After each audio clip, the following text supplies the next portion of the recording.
This is Josh Navarro for 147 Procedural Generation. What this project is it's creating a procedural mesh in Unity using a single game object and a script. And what it does is we define a bunch of vertices and indices and normals for a sort of shape object, and then out of that we assign it to an actual Unity mesh, and then we're able to have a single mesh that has a bunch of vertices kind of scattered throughout.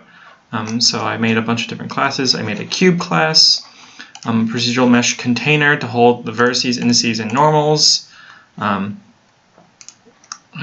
cube mesh generator script, which actually is a script on the game object, which has a material assigned to it. It generates a cube field, and it generates a mesh from all of the shapes inside of the list of shapes, which are just cubes right now.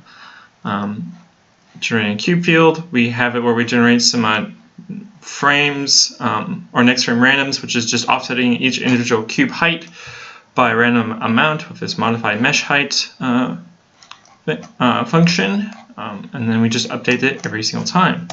What that looks like is if we press play, you'll see we have a cube field right here running streamlined, 80 FPS, that's pretty good. And we have these individual cubes, but it's only one game object. No other game object is full of a bunch of clones of cubes. It's all part of one mesh that's being generated at runtime. Hence the fact that it's called instance. So we got these cubes just jiggling up and down due to the random noise function that I use with the per-line noise script provided. Yeah, that's the sign. As you can see, there's lighting on these cubes. They got some sides to them. You got side, top. There's a bottom to some of these, as you can kind of see. A front. There's a back. If we were to adjust the camera, some shadowing, some lighting. Yep, that's the assignment. This is Josh Navarro for 147 Procedural Mesh Generation.